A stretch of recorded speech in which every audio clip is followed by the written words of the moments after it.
Good morning सगळ्या माझ्या मैत्रिणींना. आणि कसे आहात सगळेजण.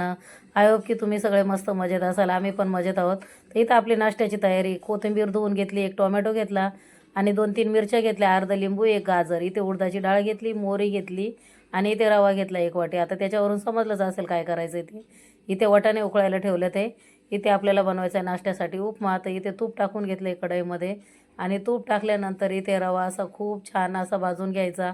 चांगला रंग येईपर्यंत त्याला असा ब्राऊन रंग झाला पाहिजे. करपवायचं नाही, स्लो गॅसवरतीच भाजायचं आणि कंटिन्यू त्याला ढवळत राहायचं त्याने, म्हणजे करपला जाणार नाही. आणि करपला नाही गेला की रवा खूप सुंदर लागतो. हे बघा असा इथं मस्त भाजून घेतला आहे मी इथे रवा. आणि भाजून घेतल्यानंतर इथे कंटिन्यू माझं कलता हलवणं ते चालूच आहे. कारण हे करून घेतल्यानंतर त्याला ढवळून ढवळून पूर्ण भाजून घेतल्यानंतर खूप छान आणि टेस्टी लागतो. तोपर्यंत इथे मी गाजर कटिंग केला, टोमॅटो कटिंग केला, मिरच्या कटिंग केल्या, ते कोथिंबीर धुवून कट केली आणि लिंबूचा रस पण काढून घेतला आहे आणि पाणी उकळत ठेवलं आहे. पाणी कधी पण शिरा किंवा उपमा बनवा कडकडीत उकळलेलं पाहिजे. आणि इथे रवा आपला तोपर्यंत भाजलेला गेला आहे. आणि असा रवा भाजल्यानंतर प्लेटमध्ये काढून घ्यायचा. त्याच कढईमध्ये परत तुम्ही तेल टाका किंवा तूप टाका. आता तुम्ही डाएटवर असाल तर थोडंसं कमी पण टाकू शकता. आणि हेल्दी हा उपमा. एक उपमा सकाळी 1 कटोरी खाल्ल्यानंतर दिवसभर तुम्हाला भूक लागणार नाही. ते तेल कडकडीत गरम होऊन द्यायचं. तेलामध्ये तुम्ही इथं उडदाची डाळ टाकायची आणि उडदाची डाळ नक्की टाका उपम्यामध्ये. कधीतरी टाकून बघत जा. असं बटाट्याच्या भाजीला पण टाकतो आपण, तसं याला पण टाकायचं, खूप छान लागते. मोहरी टाकली, इथे उडदाची डाळ टाकलेली आहे सफेद मी. थोडंसं हिंग पण मी ॲड केलं आहे. आता इथे कढीपत्ता नाही. कढीपत्ता असल्यानंतर तर अजूनच खूप छान लागतो. पण आता माझ्याकडे नव्हतं. ज्या गोष्टी आहेत त्याच्यातूनच बनवायचा प्रयत्न केला आहे मी. आणि इथे मिरची टाकून घेतली आहे. मिरची टाकल्यानंतर आपल्याला इथे टोमॅटो आणि हे सगळ्या भाज्या कट करून घेतल्या. तुम्ही याच्यामध्ये अजून भाज्या ॲड करू शकता. कॉर्न टाकू शकता तुम्ही याच्यामध्ये. थोडंसं sweet corn, sorry baby corn नाही, स्वीट कॉर्न पण ॲड करू शकता याच्यामध्ये. खूप छान लागून जातात ह्या. इथे मीठ ॲड केलं आहे. त्याच्यामध्ये आपण लिंबूचा रस वगैरे टाकून घ्यायचा आणि असं परततच राहायचं. ह्या भाज्या सोटे करायच्या.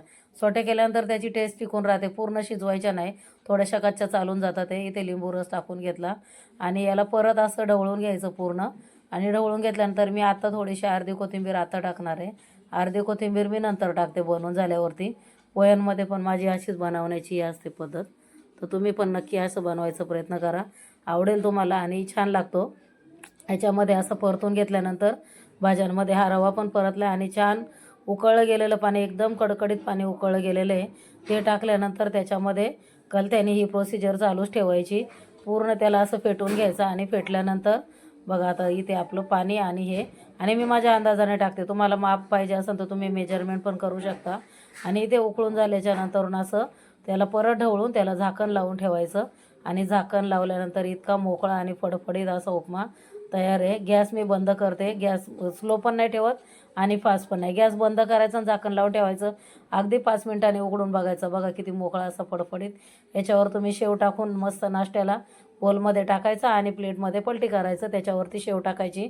आवडत असेल तर ऑप्शनल आहे, नसेल आवडत तर साधंही चांगलं लागतं.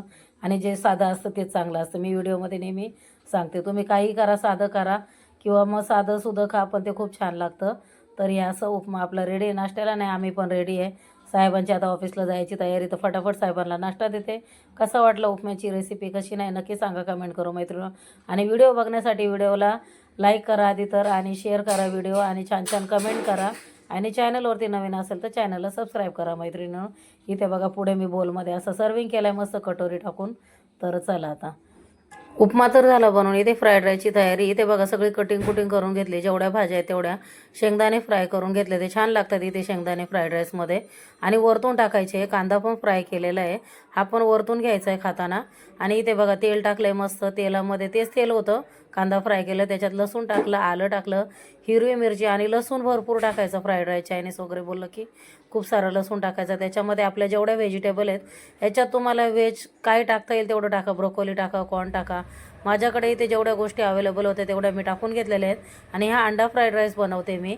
इथे सोया सॉस टाकलं आहे आणि तुम्ही तुमच्या आवडीप्रमाणे कमी जास्त करू शकता, तुम्हाला जेवढं हवं तेवढं.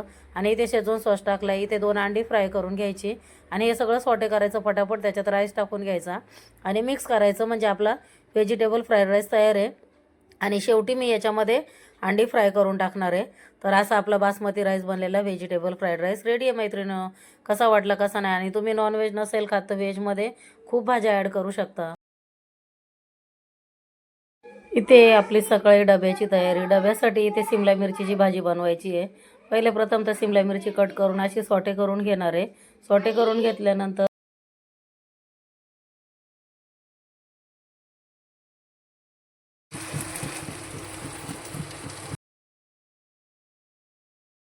तर इथं शिमला मिरची सॉटे करून काढून घेतली. त्याच कढईमध्ये तेल टाकलं. त्याच्यामध्ये राई, जिरं, हिंग आणि थोडासा कांदा टाकला. कांदा टाकल्यानंतर एक हिरवी मिरची पण टाकली कट केलेली. त्याच्यामध्ये ही घरी बनवलेली आलं लसूणची पेस्ट. आणि तुम्ही पण मैत्रिणींनो अशी पेस्ट वगैरे घरीच बनवा, रेडीमेड वापरू नका जास्त करून. आणि त्याच्यामध्ये मीठ ॲड केलं, टोमॅटो ॲड केला आणि हे सगळं आपल्याला छान असं परतून घ्यायचं चांगलं तेल सुटेपर्यंत. त्याच्यामध्ये ड्राय मसाले, थोडीशी हळद टाकली, थोडंसं धना पावडर आणि जिरा पावडर टाकून कांदा लसूण मसाला टाकायचा. चांगलं याला परतू घ्यायचं. परतून घेतल्यानंतर त्याला तेल सुटेल. इथे पुढे मी चिकन मसाला पण ॲड केला आहे, छान चविष्ट होतं ते. तर त्याच्यामध्ये मग इथे हे टाकल्यानंतर ही शिमला मिरची, थोडेसे बटाट्याची कापं टाकायचे, झाकण लावून शिजून घ्यायचं.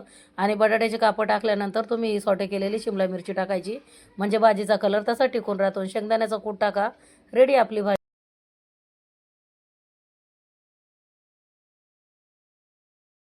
इथे हे बघू शकता तुम्ही, माझ्या बहिणीच्या घरी कांदे काढणे चालू आहे. तर छान असं तिने मस्त मला व्हिडिओ सेंड केला होता. छान वाटतं नाही असं रानातलं जेवण. तुम्ही अनुभवलं आहे का? आम्ही तर अनुभवून झाले. नसताना अनुभवलं तर कधी गावाला गेल्यानंतर नक्की अशी कामं करा, अनुभवायला मिळेल तुम्हाला. आम्ही आताही गावाला गेलो का असं सगळं काही चालू असं एकत्र जेवण वगैरे रानामध्ये. आणि छान वाटतं असं मोकळ्या आकाशाखाली असं जेवण वगैरे केलेलं. तर भारी वाटतं बघा, किती छान जेवतात हे सगळं. आणि इथे संध्याकाळी आम्ही जात होतो सिद्धिविनायकला जायचं होतं. मंगळवार होता, गणपतीला जात असल्या कारणाने. इथे बघा काटर रोडची ही रोषणाई. आणि आता क्रिसमस येतोय, न्यू इयर पण येते. तर मस्त असं तयारी केलेली सगळी क्रिसमसच्या आधीचीच तयारी. आणि पूर्ण बँड्रा हा आमचा लाईटीने इथे सगळा झगमगाट झाला आहे. बँड्राच्या एरियामध्ये काटर रोडपासून पार रिक्लेमेशनपर्यंत अशा लाईटी लागलेल्या आहे सगळीकडे. तुम्ही अगदी कुठेही छोट्या छोट्या एरियात जा, गल्ल्यांमध्ये खूप सगळीकडे लाईटिंग, झाडांना लाईटिंग केली आहे. घरांना पण अशी लाईट लावलेली आहे, झाडांना लाईट लावल्यात आहे. आणि खूप छान वाटतं. इकडे फिरण्यासारखं खूप ठिकाणं आहेत. तुम्ही नक्की इकडे व्हिजिट करू शकता कधी आले तर फिरायला. आणि कोणी येऊन पण गेले असतील, आता मी बघते काही काहींचे व्हिडिओ असतात ते, तर येऊन पण गेले असतील. जे नसेल आले त्यांनी नक्की येऊन इकडे ट्राय करा फिरायला, मस्त व्हिजिट करून जा. खूप छान वाटतं तुम्हाला इथे करमून जायला असं आल्यानंतर. आणि इथे जावंसं पण वाटणार नाही परत रिटर्न तुम्हाला हे सगळं असं बघितल्यावर. आणि खूप गर्दी होते संध्याकाळच्या वेळी. तर आता इथून जाताना मी बँड्रावरून जाताना हे सगळं आम्ही बोलत बोलत चाललेलो. इकडे हे सगळं इकडे जिमखाना वगैरे आहे बँड्राचा, तर तिकडे. तर यांना आता जाताच होते, तर बोललं बघूया आपण यांना पण दाखवूया आपल्या व्ह्युअर्सला. तर इथे बघा आता पुढे शिवाजी पार्कला पण इथे असं गर्दी, काहीतरी कार्यक्रम असेल, दोन्ही साईडनी गाड्यांची पार्किंग होती. तर त्याच्यासाठी खूप गर्दी होती इथे शिवाजी पार्कला पण. आणि ट्रॉफिक एवढं की विचारू नका. संध्याकाळी कुठे बाहेर जायचं बोललं की इतकं ट्रॉफिक होतं, कारण कामावरून सुटण्याची वेळ, लोकांची घरी जाण्याची हे असते. आपण जवळ राहतो म्हणून आपल्याला काय वाटत नाही. जे लोक लांब राहतात, किती कसरत आहे त्यांच्यामध्ये कामातून सुटल्यावरती. त्यांना किती मेहनत करावी लागते, एवढ्या लांबचा प्रवास करायचा, दिवसभर काम केलेलं, घरी जा परत रिटर्न यायचं दुसऱ्या दिवशी. माणूस दगदगीमध्ये थकून जातो हा प्रवास करूनच अर्धा. कारण आम्ही दोघं जाताना ह्या गोष्टीवरतीच बोलत चाललेलो का एवढे लोक फिरतात आहे, एवढं लोक बाहेर कामासाठी बाहेर पडतात. ट्रेनला गर्दी, रस्त्यावर गर्दी, गाड्यांना गर्दी, इतकी मुंबईमध्ये गर्दी आहे. तरी पण बघा ना किती पब्लिक इथे बघू शकता. आणि मग पुढे जाताना थोडंसं रस्त्याने ट्रॅफिक क्लिअर झालं, तर आम्ही इथे मंदिरात येऊन पोचलो. तर मंदिरात पण गर्दी होती आज.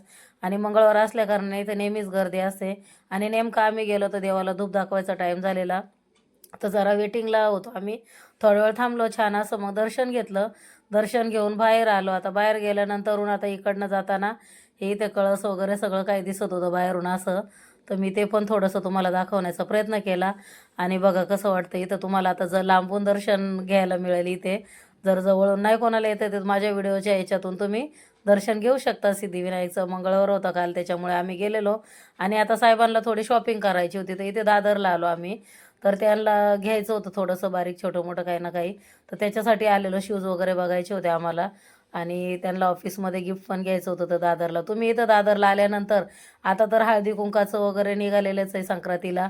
तुम्ही वाणासाठी काही साहित्य पाहिजे असेल तर नक्की तुम्ही इकडे येऊ शकता आणि घेऊ शकता. जे नाही ते मिळून जातं इथं दादरला. आणि प्रचंड गर्दी विचारू नका, इतकी गर्दी आहे. प्रत्येक गल्ली-गल्लीत जा. आम्ही तर एवढ्या 2-3 गल्ल्या होत्या. एकच गल्ली फिरून पाठी रिटर्न हे झालो. इतकी गर्दी आहे. सगळं मिळतं इथे फुलांपासून हार वगैरे सगळं मिळून जातं. बुके-बिके बघा किती कलाकृती छान आहे या लोकांची. आणि तुम्हाला असं काय मिळणार नाही असं नाहीच आहे दादरला आल्यानंतर. एका गोष्टीसाठी आलं तर इथं 10 ठिकाणं फिरायची गरज नाही. 2-3 गल्लीमध्ये फिरलं तर सगळं काही मिळून जाईल.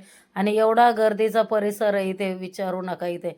भाजीपासून तुम्हाला मार्केटिंगचं काय हळदी-कुंकवाला वाणाचं तर असं घरी आल्यानंतर मग पटकन खिचडी बनवली, पापड तळले आणि इथे डोश्याची तयारी चालू होती. कसा वाटला मैत्रिणी व्हिडिओ?